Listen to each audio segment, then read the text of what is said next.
안녕하세요. 황필구 신부입니다. 오랜만에 돌아왔죠. 7월 첫 2주 동안 제가 볼리비아 청소년 선교 여행 인솔을 맡아서 다녀오느라 이제 그동안의 강의는 쉬고 이제서야 다시 이어가게 됐습니다. 그 와중에 여러 짧은 영상들을 통해서 선교 갔던 그 볼리비아 현지 상황이나 저희 팀 그 일정들을 이제 소개해 드리기도 했죠. 기도해 주시고 또 응원해 주신 분들께 다시 한번 감사 인사드립니다. 그럼 이제 준비한 오늘 강의 내용으로 넘어가 보도록 할게요. 자, 지난 강의에서는 네덜란드 바로크 미술에 대한 이야기를 시작을 했습니다. 그 전에 네덜란드의 독립 과정을 먼저 살펴봤던 것도 기억하시죠?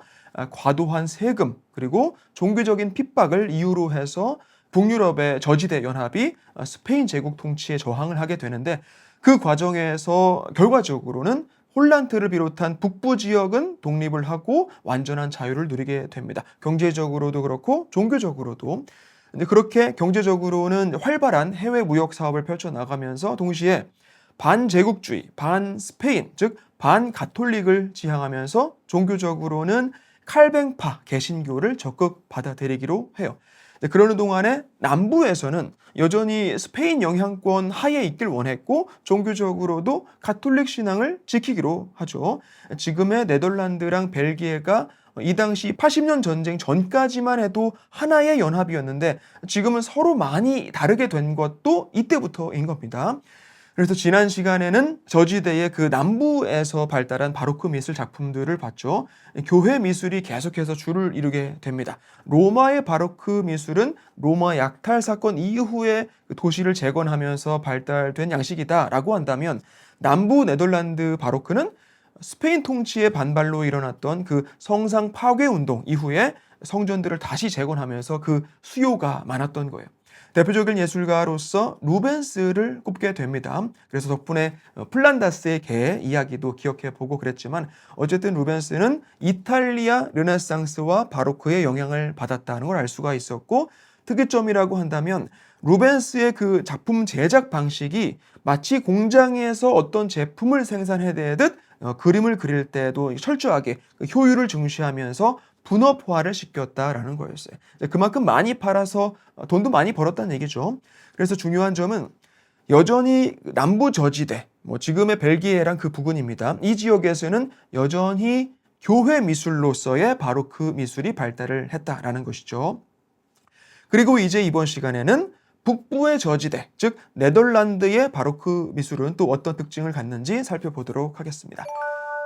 자, 네덜란드 연방공화국이죠. 독립국가로서 공화제를 채택하고 종교는 칼뱅주의를 국교로 삼아요. 따라서 가톨릭 교회에서 그 화려한 미술을 적극 활용했던 그런 전통은 이제 여기서는 금지가 됩니다. 예배당에서는 성화를 절대 안 쓴단 말이에요.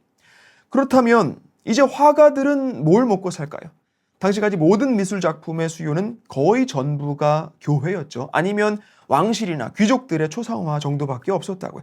그렇다고 예술가들이 다 붓 놓고 장사하러 갑니까? 그렇게 되질 않죠. 어떻게든 생존을 해야 돼요. 화가들에게 있어서 장사 미천은 다른 게 없죠. 그들이 가진 재능뿐이란 말이에요. 그리고 네덜란드인들도 이제 경제적으로 부흥을 하고 황금기를 지내지 않습니까? 보편적인 가치라는 건 어쩔 수가 없는 거예요. 누가 봐도 아름다운 건 아름다운 게 맞는 거라고요. 삼시세끼 먹을 그런 여유가 있으면 이제 그림도 슬슬 보이기 시작하는 겁니다. 예술의 수요는 반드시 있게 된다. 경제적인 황금기는 곧 예술적인 황금기가 되는 거예요. 그래서 성전을 장식할 그런 미술은 아니지만 적어도 대놓고 화려한 그런 성화를 그리진 않지만 다른 새로운 주제로 또 그림을 그리면서 간접적으로 또 종교적인 메시지를 표현한다든지 수요층도 교회나 귀족이 아니더라도 새로운 고객이 또 생겨나고 또 그에 따라서 새로운 작업 방식과 새로운 판매 방식이 발달이 됩니다. 결과적으로 새로운 판매 방식부터 얘기를 하자면 이전까지는 미술 시장에서의 그 작품 거래라는 게 전부 선주문, 후 제작 그런 방식이었잖아요. 그렇죠? 그런데 이제는 이거 적극적인 주문이 그렇게 많지가 않은 거예요. 그래서 생각한 것이 사람들이 좋아할 만한 그림을 미리 그려놓는 겁니다. 그리고 이렇게 진열을 해놓으면 구매를 원하는 사람이 와서 골라가지고 사가는 거예요. 예를 들어서 거대한 바다에 떠 있는 범선들 그림, 해풍을 무릅쓰고 세계 각지를 다니면서 무역을 해온 그런 상인들은 이런 그림을 보면 어떤 대단한 자부심이 차오르지 않았겠습니까? 그래서 그림 기성품이라는 게 처음 생겨난 거예요. 즉 미술 시장의 그림 판매 또 구매 방식에 이런 새로운 시스템이 들어서게 됩니다. 자, 그렇다면 어떤 새로운 주제들로 그림을 그릴까요? 일단 성화는 안 된다고 그랬죠. 아무도 안 사니까. 그래서 정물화, 풍경화, 또 풍속화 혹은 장르화, 그리고 초상화 뭐 이런 것들이 발달이 돼요. 하지만 그렇다고 그냥 막 그리는 건 또 아니죠. 물론 보이는 대로 그대로 그리는 것도 좋지만 그림의 가치를 더하기 위해서는 어떤 이야깃거리가 좀 있어야 좋은 거예요. 성화는 아니지만 성화처럼 보이지는 않지만 신앙적인 그 요소를 집어넣기도 하고 단순하게 풍경을 그린 것 같지만 어떤 국가적인 자부심을 드러내기도 하고 혹은 시대상을 비춰주거나 권력을 풍자하는 그런 등의 방식으로 그림의 그 예술적 가치를 높이도록 합니다. 우선 정물화부터 볼까요? 전에 언급한 적이 있습니다. 바니타스라고 해서 어떤 교훈적인 내용이 암시가 되죠. 메멘토 모리라는 표현을 쓰는데 우리가 지금 당장은 모든 걸 누리고 있는 것 같지만 젊고 건강하고 부유한 때를 보내고 있지만 다 끝이 있다. 결국에 가서는 모두 죽게 된다라는 걸 항상 상기하라는 거예요. 탁자 위에 과일이나 꽃을 그리면서 시들고 상한 것을 같이 끼워 넣는다든지 죽음을 상징하는 해골을 올려놓고 시계나 타버린 초, 책, 보석 등등 우리네 삶이라는 게 물질적인 풍요로움뿐 아니라 지식의 성취조차도 결국에 가서는 부질없는 것이고 따라서 절대적인 존재에 우리는 의지해야만 한다라는 메시지를 표현하는 거예요. 이런 그림에서도 보면 빛이 쫙 내려오고 있는데 결국 이 그림에서는 보이진 않지만 결국 이 빛의 근원인 그곳을 우리는 삶 속에서 추구해야 한다라는 걸 암시하는 거예요. 그래서 대놓고 종교화는 아닌데 뭔가 종교적인 측면이 없지도 않은 그런 작품들을 여기 사람들은 아주 좋아했던 겁니다. 그리고 풍경화라는 장르가 여기서 처음 발달이 돼요. 이전까지는 풍경을 주제로 한 작품을 그릴 이유가 뭐가 있어요? 거의 없죠. 성화 아니면 군주의 업적을 자랑하는 목적의 작품들이 대부분인데 이제 네덜란드에서는 이런 풍경화들이 많이 제작이 됩니다. 아마도 그 당시 네덜란드의 전형적인 모습이었겠죠. 지평선이 보이는 들판에 높은 하늘, 풍차도 보일 수 있고 사람들의 모습도 보이지만 특정 인물이 그렇게 두드러지지는 않아요. 인물을 포함한 풍경이 주제이죠. 당시에 네덜란드에서 이런 풍경화가 굉장히 많이 그려졌고 좀 규모가 있는 어디 미술관에 가면 꼭 볼 수가 있는데 가까운 여기 뉴욕의 메트로폴리탄 뮤지엄에만 가도 이렇게 여러 점의 저지대 풍경화가 있어요. 특징 중에 하나는 아마 눈치채셨을 수 있는데 지평선이 낮죠? 다시 말하면 그림 안의 구도상 하늘이 차지하는 비중이 압도적으로 높습니다. 이 정도면 거의 하늘이 메인인가 싶기도 하죠. 이런 그림이 이전에는 없었단 말이에요. 왜 이렇게 그렇다면 하늘을 크게 그렸을까요? 자, 평지 혹은 평야, 늪지대도 마찬가지죠. 바다도 그렇고 산이 없는 곳에서의 풍경은 우리 눈높이에서 보면 실제로 하늘이 훨씬 많이 보여요. 독특한 지형의 어떤 계곡이나 뭐 그런 곳이 아니면 대개는 하늘 말고 별로 그렇게 그릴 게 다양하지 않다. 그래서 네덜란드 화가들은 미술사상 최초로 하늘의 아름다움을 그리게 됩니다. 이제 그리고 소박한 풍차를 넣기도 하고 시골길, 들판 뭐 등등 해서 네덜란드 고유의 그런 풍경을 아주 정겹게 담아내는 것이죠. 우리가 흔히 쓰는 말로 한 폭의 그림 같다라는 표현은 이 네덜란드 풍경화 발달 이전에는 아마 쓰지 않았을 것 같아요. 자, 그런데 이런 풍경화 중에서 역시 성화는 아니지만 종교적인 요소가 들어가 있는 그런 그림들도 있어요. 예를 들어서 이 그림 한번 봅시다. 야콥 반 루이스달이란 화가의 할렘의 표백장 들판이라는 작품이에요. 역시 광활한 하늘, 들판, 저지대 습지 등등 뭐 별 특이할 것 없는 것 같은 소박한 풍경화 같은데 여기에 무슨 종교적인 메시지가 있는 걸까요? 우선 네덜란드 할렘 지역은 아마포 표백 산업이 아주 발달했던 곳이에요. 자세히 보시면 들판에서 일하는 사람들이 이렇게 보이고 여기는 표백장입니다. 천을 아주 길게 늘어뜨려서 말리고 있는 듯한 모습이죠.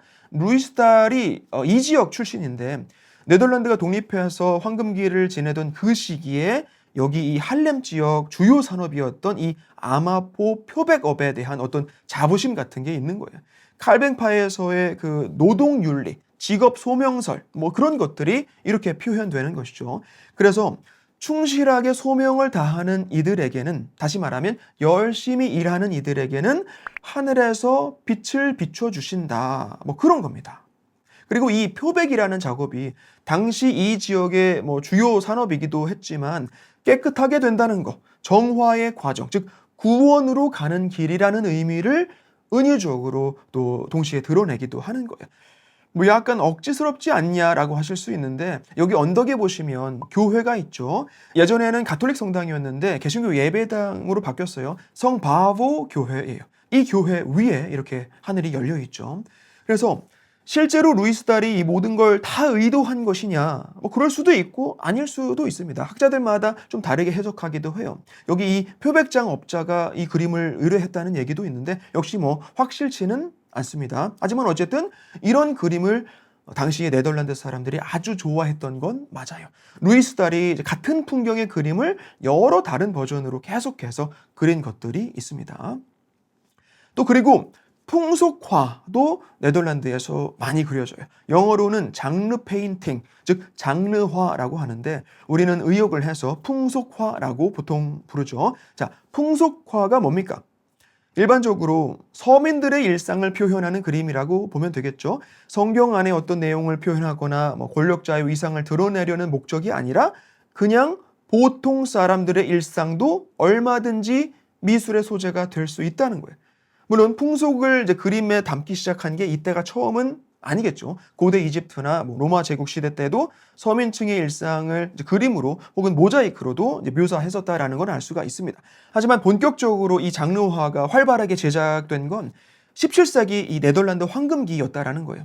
농부의 일과 가족들이 식사하는 장면, 아이들이 노는 모습, 시장거리에서 벌어지는 일들, 혹은 또 유흥을 즐기는 모습, 축제나 행사 등등 다양한 주제의 그림이 그려집니다. 그 중에서 피터르 브리헐이라는 화가를 한번 볼게요.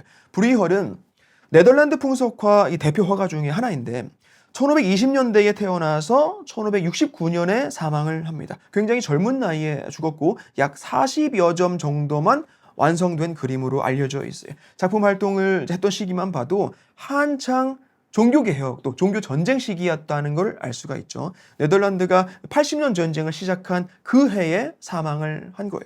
16세기, 17세기에 네덜란드에서 다양한 주제로 미술이 발달했다고 한다면 풍속화의 어떤 선두주자 같은 그런 역할을 했던 인물 중 하나가 바로 이 브리헐이라고 할 수 있을 것 같아요.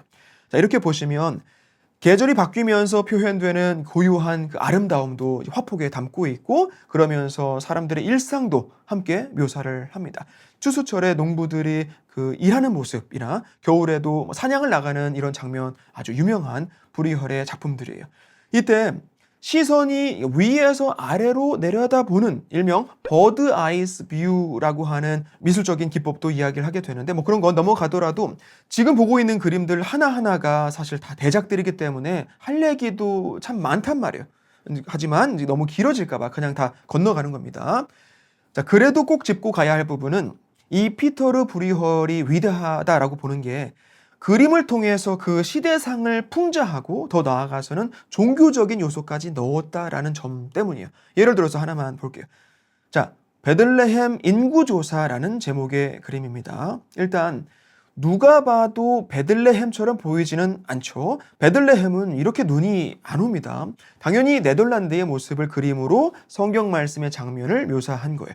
아시겠지만 루카복음서에 보면 마리아가 아기 예수님을 임신했을 때 당시 로마 황제 아우구스티누스가 인구조사를 실시를 합니다. 유대인들도 전부 고향으로 돌아가서 호적을 등록해야만 했던 것이죠. 그래서 요셉과 마리아도 베들레헴으로 갔다라는 내용이 나와요. 그래서 여기 보면 나귀를 타고 어떤 일종의 관청으로 들어가고 있는 마리아의 모습이 이렇게 있죠. 앞에 있는 사람은 요셉입니다. 목수니까 이 톱을 들고 있죠.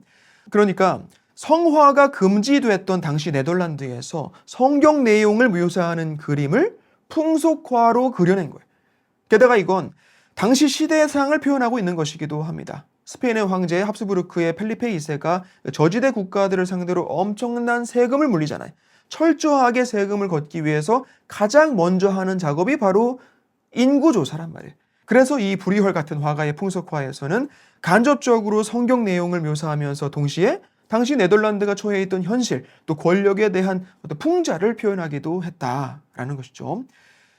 이제 그리고 네덜란드에서는 그런 일상의 모습들을 이제 그리다 못해 심지어는 천한 신분의 하인을 작품의 주제로 그리기까지 갑니다.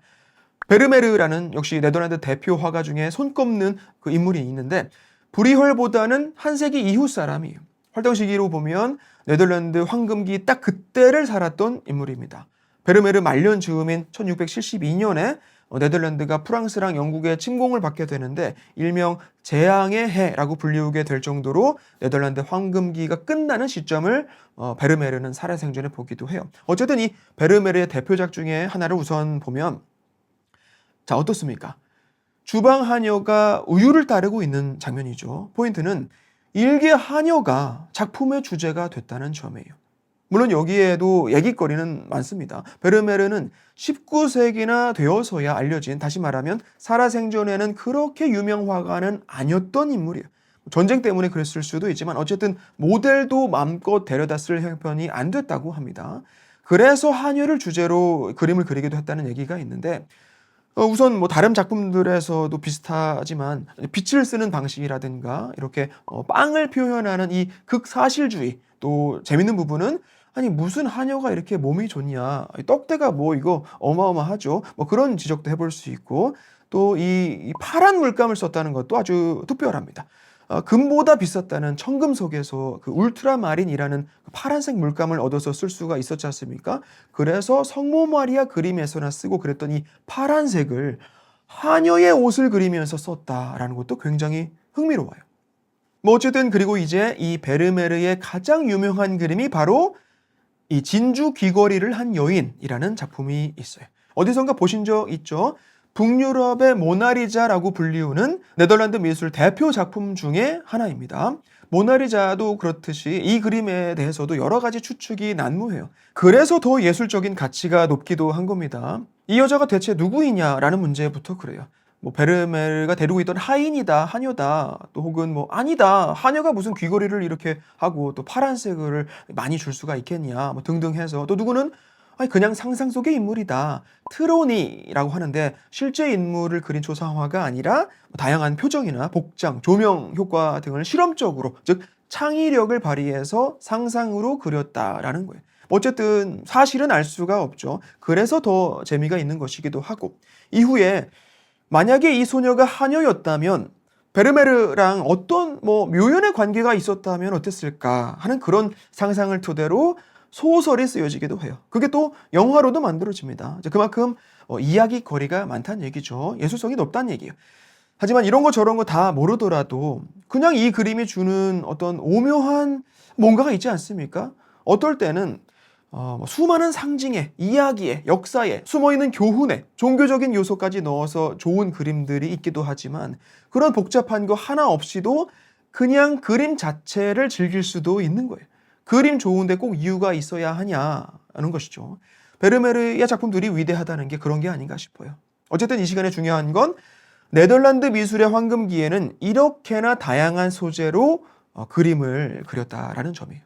그리고 이제 그 중에서 이 당시에 가장 많이 그려졌던 그림이 무엇이었느냐? 바로 초상화예요.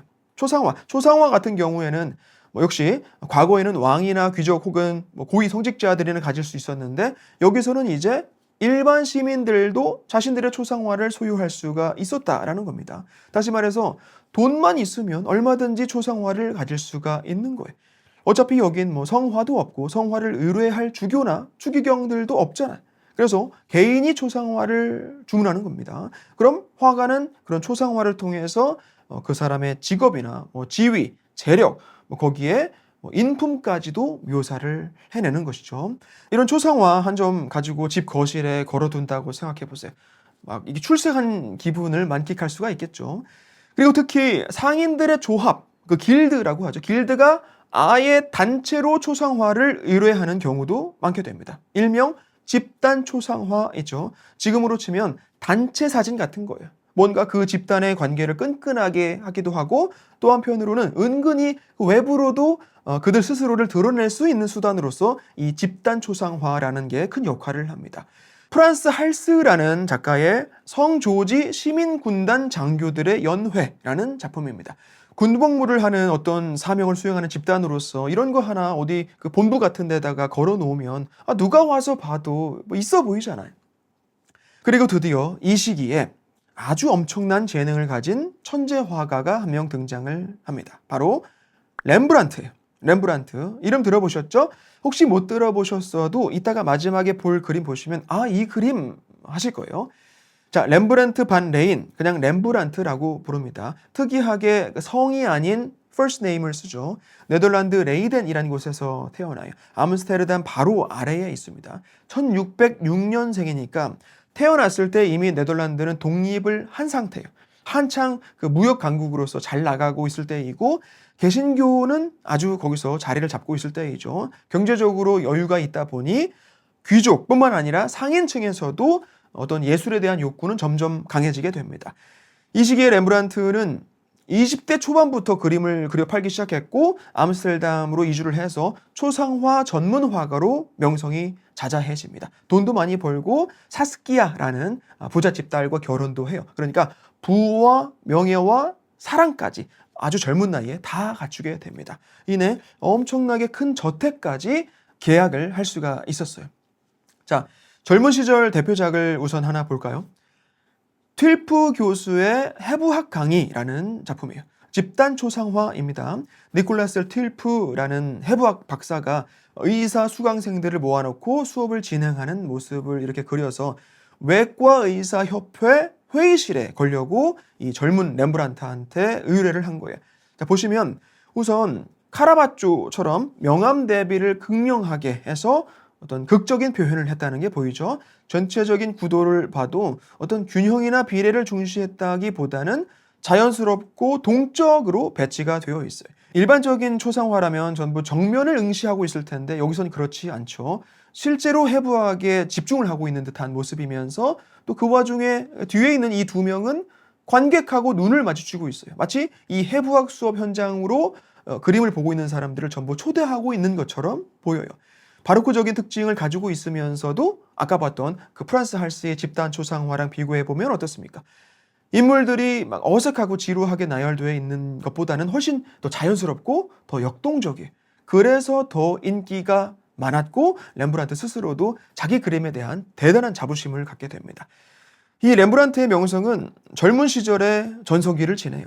루벤스의 그 공장형 분업 시스템이 렘브란트 공방에서는 거의 그 정점을 찍습니다. 몇 년 안에 수백 점의 작품을 그리고 드로잉은 한 2,000점 이상을 남겼다고 해요. 이제 거기에 렘브란트는 또 미술 수업까지 하면서 돈을 아주 긁어 모읍니다. 렘브란트는 빛의 화가, 빛의 마술사라고 불리기도 해요. 저도 이제 이 유튜브 하면서 조명에 대해서도 조금 공부를 했는데 렘브란트 조명이라는 게 있어요. 보통 뭐 사진에서 쓰는 조명인데 영상에서도 어떤 극적인 연출을 필요로 할 때 쓰기도 합니다. 뭐 이런 거죠.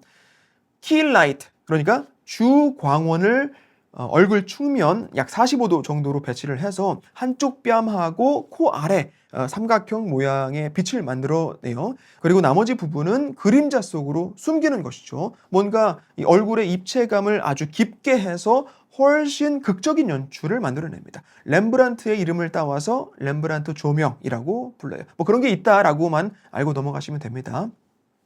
자, 그리고 이제 그 부와 명성을 다 가진 렘브란트는 단 하나의 그림을 계기로 인생 내리막길을 가게 됩니다. 자, 그 문제 작품이 무엇이냐? 자, 역시 집단 초상화인데 버니 코크 대장의 민병대라는 작품이에요. 렘브란트의 또 다른 대표작이라고 할 수 있겠습니다. 역시 기존의 집단 초상화들과는 아주 다른 인물 하나하나가 각자 자기만의 움직임을 보여주는 굉장히 역동적인 그림이에요.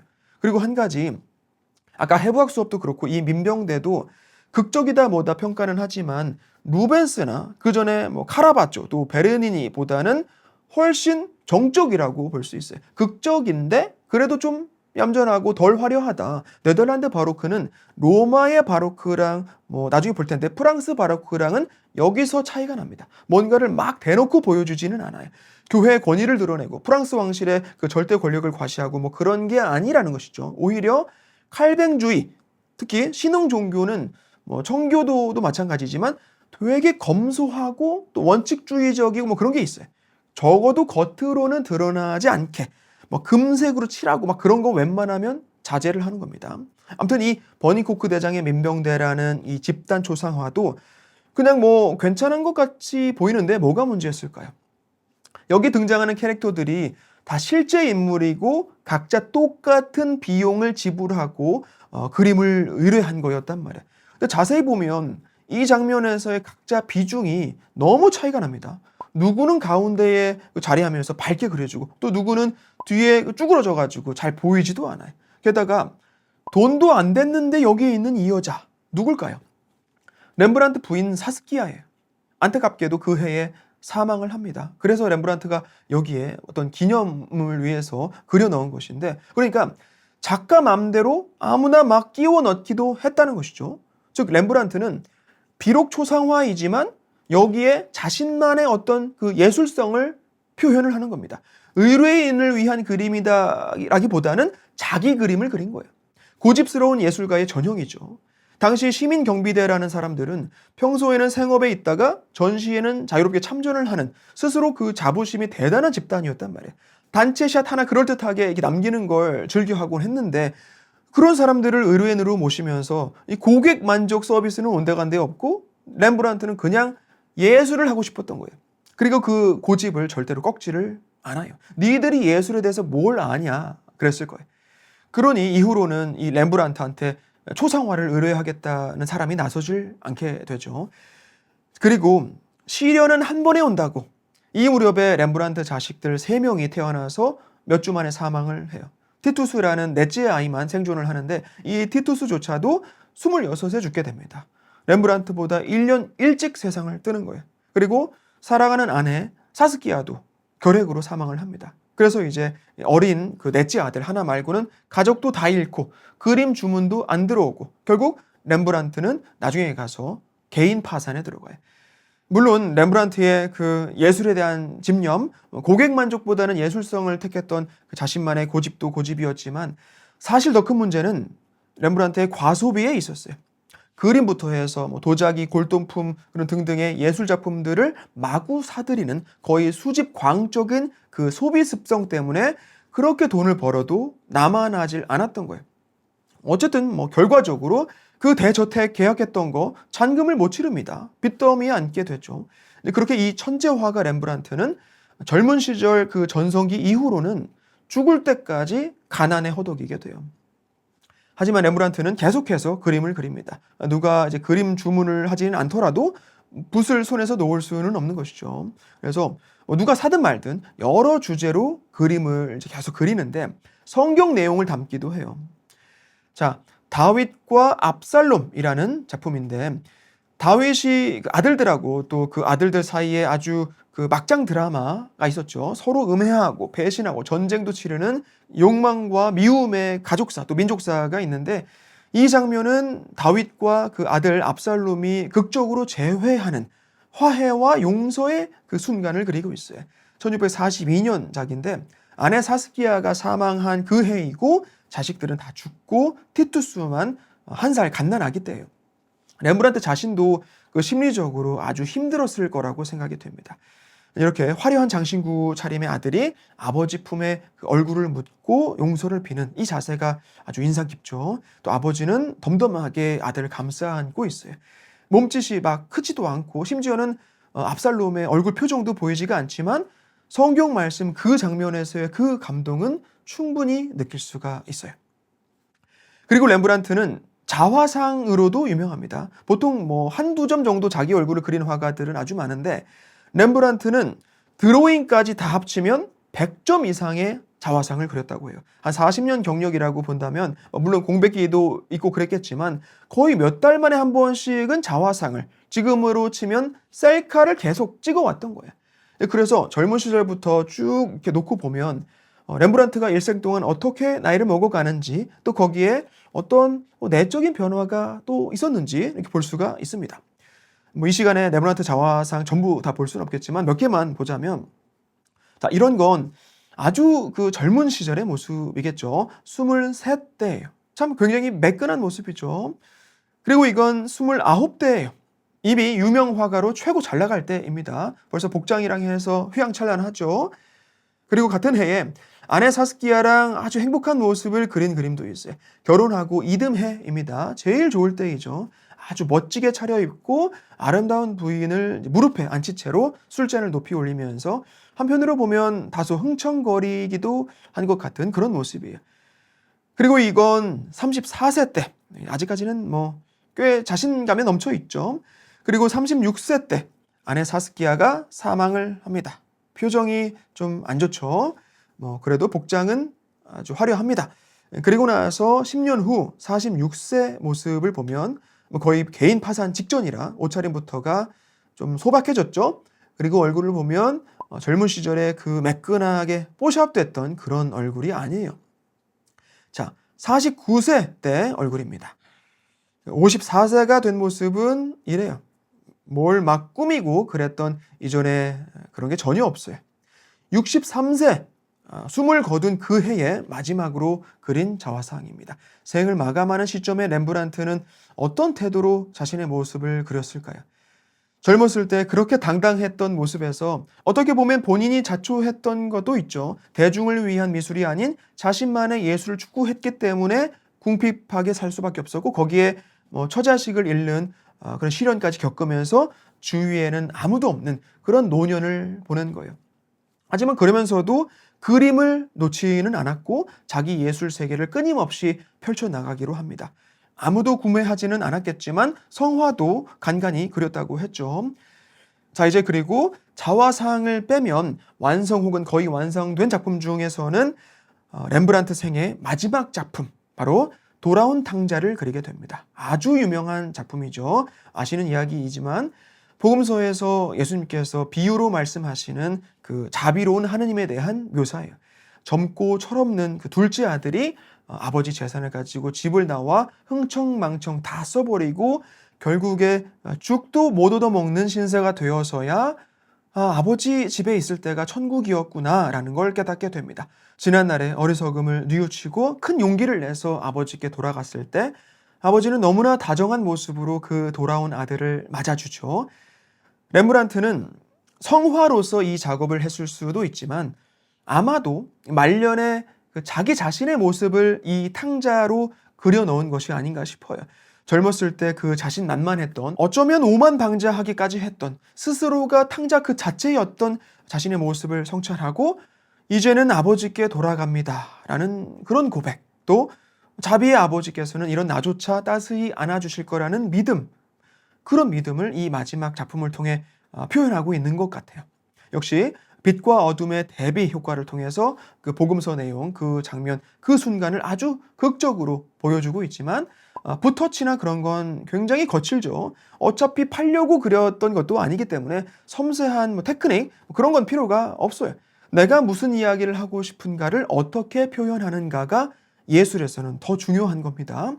아까 그 다윗과 압살롬 기억해 보시면 덤덤하게 아들을 용서하는 그 아버지의 모습도 떠오르고 여기 탕자의 신발 벗겨져 있는 거 이런 것도 재미가 있죠. 옆에 있는 다른 인물들, 첫째 아들이나 하인들의 그 무표정한 얼굴까지 해서 로마 바로크에서의 그 화려한 자칫 과장된 연출이 아니라 렘브란트의 마지막 작품은 이렇게 투박하지만 덤덤하게, 거칠지만 아주 묵직한 감동을 주는 정말 많은 사람에게 있어서 가장 좋아하는 그 1등 그림으로 꼽히게 되는 그런 희대의 걸작으로 남게 됩니다. 그래서 렘브란트라는 화가가 지금까지도 이렇게 많은 사랑을 받는 건 고객을 만족시키는, 즉 그림을 팔기 위한 상품으로서의 어떤 것으로 여기기보다 자신의 내면을 탐구하고 표현하는 수단으로서, 그리고 그것이 몇몇의 의뢰인보다 오히려 수많은 다른 사람들의 공감을 일으킨 진정한 예술가였기 때문이라고 생각이 돼요. 자, 그래서 여기까지 지난 시간에 이어서 북유럽 저지대에서 16세기 또 17세기에 발달했던 바로크 미술에 대한 이야기를 나눠봤습니다. 남부 저지대, 지금의 벨기에 부근은 여전히 가톨릭 신앙을 지키면서 성화가 계속해서 발달을 했고, 대표적인 화가로서 루벤스를 언급했었죠. 그리고 북부 저지대 네덜란드로 가면 칼뱅주의를 받아들이면서 화려한 그런 교회 미술은 아예 수요가 없게 됩니다. 하지만 네덜란드는 경제적인 황금기를 누리면서 동시에 예술의 황금기도 지내게 되죠. 여러 다른 주제로 한 그림들, 정물화, 풍경화, 또 풍속화, 또 초상화까지 대놓고 화려한 연출을 하거나 대놓고 성화를 그리진 않지만 다양한 장르화에서 은근하게 그 교훈적인 메시지를 표현한다든지 초상화에서도 간접적으로 부와 명예를 드러내는 그런 방식이 덕분에 발달을 합니다.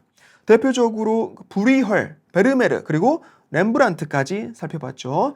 이제 앞으로 근대 미술 또 현대 미술도 어느 정도는 우리 이 시간에 탐구하게 될 텐데 어쩌면 이 네덜란드 바로크 스타일이 그 전환점이 되는 것 같기도 해요. 자, 몇 시간에 걸쳐서 네덜란드의 역사, 독립 과정, 또 미술의 황금기까지 이렇게 살펴봤는데 기회가 되면 저도 언젠가 그 네덜란드에 직접 가서 그 독특한 지형을 꼭 경험해 보고 싶다는 생각이 듭니다. 오늘 언급은 안 드렸지만 네덜란드는 튤립으로 유명하기도 하죠. 경제학에서 그 버블 경제를 이야기할 때 네덜란드 튤립 파동을 예로 들기도 하는데 어쨌든 튤립이 활짝 핀 그 네덜란드의 들판 또 언젠가는 꼭 가서 볼 수 있길 소망해 봅니다. 자, 이제 다음 시간에는 잉글랜드로 넘어가 보려고 해요. 네덜란드 그 다음 해상 패권은 잉글랜드가 또 이어받게 되는데 거기까지는 아직 아니지만 바로 청교도, 이 청교도랑 관련된 잉글랜드 역사를 들여다보도록 하겠습니다. 자, 날씨 참 더운데 한 주간 건강하게 잘 보내시고 다음 주에 뵙도록 하겠습니다. 고맙습니다.